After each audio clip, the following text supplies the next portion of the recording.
Hello students, this is Nitesh sir. आज हम discuss करेंगे 12th कॉमर्स सब्जेक्ट ओसी के इम्पोर्टेंस क्वेश्चन। तो पूरी जानकारी के लिए वीडियो के एंड तक बने रहिए।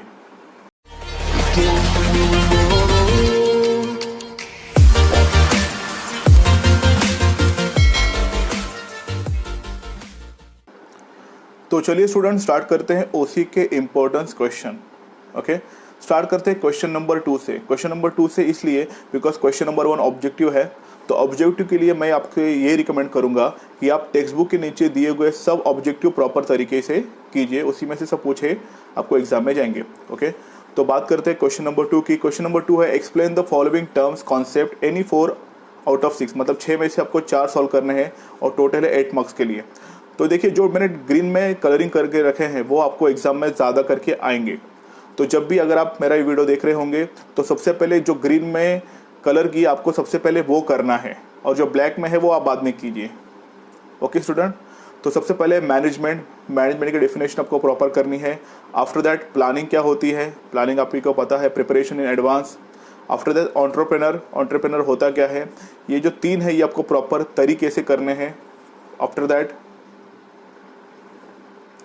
बैंकिंग है, इलेक्ट्रॉनिक बिजनेस, आउटसोर्सिंग, मतलब आपको पता ही है कि जब जो काम आप अच्छे से कर नहीं पाओगे तो आप किसी दूसरे को अपॉइंट करते हो और वो पार्टी आके काम करके निकल जाती है, that is called outsourcing. After that business ethics.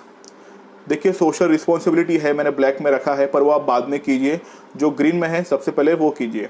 After that आपको डेफिनेशन करनी है बिजनेस एथिक्स की। नेक्स्ट है लोक अदालत, और after that marketing mix. Okay, number 8 chapter है मार्केटिंग मिक्स, ये भी आपको प्रॉपर तरीके से करना है। तो आई होप डेफिनेशन में क्या क्या आने के ज़्यादा ब्राइट चांसेस है वो आपके क्लियर हो गए होंगे। तो बात करते हैं question number 3, study the following case situation and express your opinion. Okay, आपको एक केस दिया जाएगा, उसको आपको प्रॉपर स्टडी करना है और अपना ओपिनियन उसके ऊपर देना है। एनी 2 आउट ऑफ 3, टोटल आएंगे 6 मार्क्स के लिए। तो मैंने यहाँ पे क्वेश्चन नहीं दिए बिकॉज क्वेश्चन वो बहुत लेंदी हो जाते। सो मैंने डायरेक्टली आपको टेक्स्ट बुक के पेज नंबर और उसका क्वेश्चन नंबर दिए, वो आपको प्रॉपर तरीके से करने हैं। देखिए, स्टार्ट करते हैं। टेक्स्ट बुक पेज नंबर 15 का क्वेश्चन नंबर 1 है, 35 का क्वेश्चन नंबर 2 है, 92 का क्वेश्चन नंबर 2 और 4 है, 131 का क्वेश्चन नंबर 1 और 3 है। ओके, तो इस वीडियो को प्रॉपर पॉज करके आप ये टेक्स्ट बुक के स्क्रीनशॉट निकाल के वहाँ अपने टेक्स्ट बुक में जाके टिक कर सकते हो। 167 तक हो गया। ओके, लास्ट पेज नंबर है 167 का क्वेश्चन नंबर 1। तो अगर आपको अभी भी कंफ्यूजन है कि उसी में क्या आने वाला है क्या नहीं आने वाला है, तो ये वीडियो प्रॉपर तरीके से देखिए और अपने सभी दोस्तों के साथ ये शेयर करते रहिए, क्योंकि वही पास हो जाएंगे आपके अच्छे दोस्त। फिर बात करते हैं question number 4, distinguish between any 3 out of 4 for 12 marks. तो कौन कौन से आने के चांसेस ज़्यादा हैं। फर्स्ट है प्लानिंग एंड ऑर्गेनाइजिंग। ओके, ये चैप्टर बहुत बड़ा है जिसमें planning versus organising, organising versus controlling, controlling versus staffing, directing, बहुत सारे हैं, पर आप सबसे पहले कीजिए प्लानिंग वर्सेस ऑर्गेनाइजिंग। उसके बाद आपको करना है सेंट्रल बैंक, कमर्शियल बैंक, ये भी one of the most important thing है, ये भी आने के चांसेस ज़्यादा होते हैं। After that life insurance versus fire insurance. Then current account और फिक्स डिपॉजिट अकाउंट भी है, वो भी आप बाद में कीजिए। रोड ट्रांसपोर्ट, एयर ट्रांसपोर्ट है। फिर आपको करना है ट्रेडिशनल बिजनेस वर्सेस ई बिजनेस। उसके बाद देखिए, जैसे मैंने ऑलरेडी आपको कहा था कि एसपी का अगर आपने मेरा वीडियो नहीं देखा तो ज़रूर जाके देखिए आप। एसपी में एक था interim dividend versus final dividend.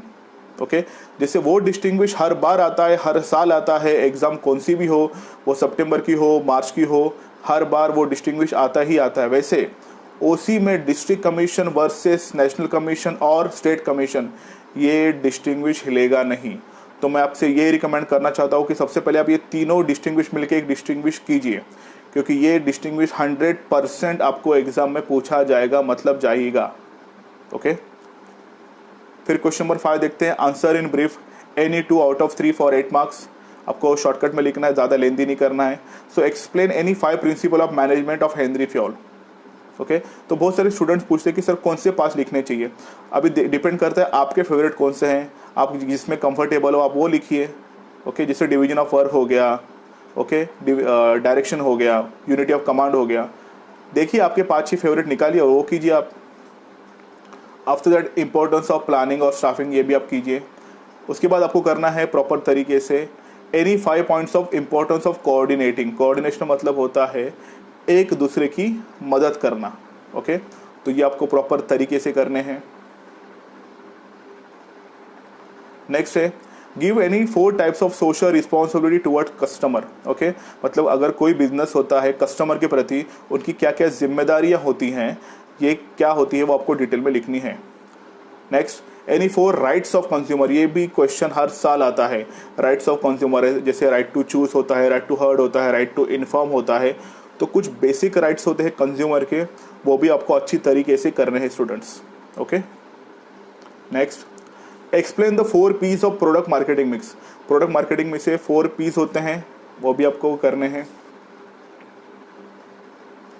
फिर बात करते हैं justify the following statement any 2 out of 4।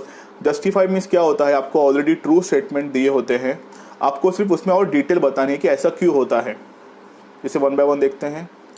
Principal of management are flexible in nature, जैसे अपने मैनेजमेंट के प्रिंसिपल देखे होंगे, वो फ्लेक्सिबल है। फ्लेक्सिबल मतलब क्या, वो हर जगह चलते हैं, आप चाहे तो उसमें चेंजेस भी कर सकते हो। Okay, because they are dynamic in the nature. Next है principle of equity is important. ये क्यों इंपॉर्टेंट है, डिटेल थोड़ा और रीजन दीजिए। नेक्स्ट है controlling is the last function of management. Controlling मतलब नियंत्रण रखना, ये मैनेजमेंट का सबसे लास्ट फंक्शन है, तो क्यों है।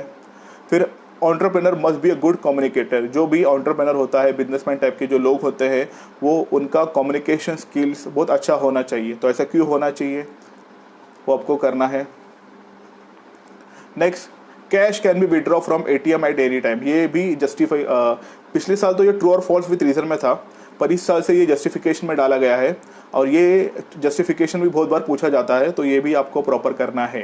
कौन सा वाला, ATM वाला। ओके, आफ्टर दैट ग्रीन में मैंने ऑल किया है e business allow user to work across the globe in any field.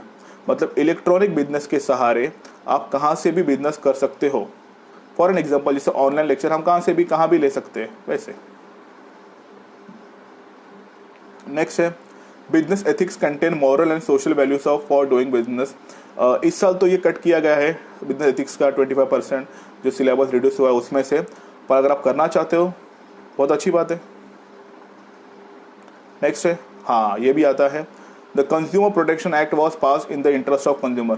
जो कंज्यूमर प्रोटेक्शन एक्ट जो किया गया है वो कस्टमर के लिए है, सच है, तो ऐसा क्यों है ये भी आपको डिटेल में लिखना पड़ेगा स्टूडेंट्स। नेक्स्ट है marketing helps in increasing the consumer awareness. Marketing की वजह से क्या होता है, बायर्स को पता चलता है कि मार्केट में न्यू प्रोडक्ट लॉन्च हुआ है, उसके थ्रू बायर में अवेयरनेस पैदा होती है। अवेयरनेस मतलब आपको पता चलता है, जैसे एक मूवी होती है, मूवी आ गई तो आपको उसमें टीजर आएगा, फिर बैनर आएंगे, फिर ट्रेलर आएगा, फिर सॉन्ग्स आएंगे, स्लोली आपको उस मूवी के बारे में बहुत सारी चीज़ें पता चलती है। फॉरन वैसे ही मार्केटिंग होती है। फिर attempt the following any 2 out of 3 for 10 marks के लिए आएंगे, तो कौन कौन से देख सकते हैं। फंक्शन ऑफ वेयर हाउस, ये भी आता है, याद रखिए वेयर हाउस का फंक्शन आपको प्रॉपर करना है। Advantage and disadvantage of E business and disadvantage of outsourcing, ये 3 आपको पक्के तरीके से करने हैं। याद रखिए ई बिजनेस में सा एडवांटेज, डिसएडवांटेज या आउटसोर्सिंग, ये दोनों में से एक तो कंफर्म आता है। ओके, नेक्स्ट बात करते हैं आंसर द फॉलोइंग, मतलब लॉन्ग आंसर के लिए आपको सिर्फ एक करना है, 2 में से आएंगे। 14 principle of management Henri Fayol के, ये आपको करने हैं। नेक्स्ट है what is insurance, explain the principle of insurance. Insurance क्या होते हैं, उसके बहुत सारे प्रिंसिपल्स होते हैं, principle of indemnity, principle of subrogation, वो सब आपको प्रॉपर तरीके से करना है। तो first of all you have to write the insurance, what is insurance, after that you have to explain those principles. Okay, so you will get in that text book. Next है what is outsourcing, what are the advantage and disadvantage of outsourcing, ये भी आपको अच्छे तरीके से करने हैं। Okay students, फिर है explain the details of 7 P's of marketing. Marketing के 7 P's क्या है ये आपको डिटेल में लिखने पड़ेंगे। After that explain the importance of marketing to the consumer and society, मतलब मार्केटिंग का इम्पोर्टेंस कंज्यूमर और सोसाइटी के लिए क्या है, ये भी आपको लॉन्ग क्वेश्चन में आने वाला है। ये सब तो हो गया, तो फिर से एक बार मैं बताना चाहता हूँ, जो ग्रीन में है वो ज़्यादा सबसे पहले आपको करना है, और जो ब्लैक में है वो बाद में करने हैं। ओके, अब बात करते हैं time management of OCM paper, किसको कितना टाइम देना चाहिए।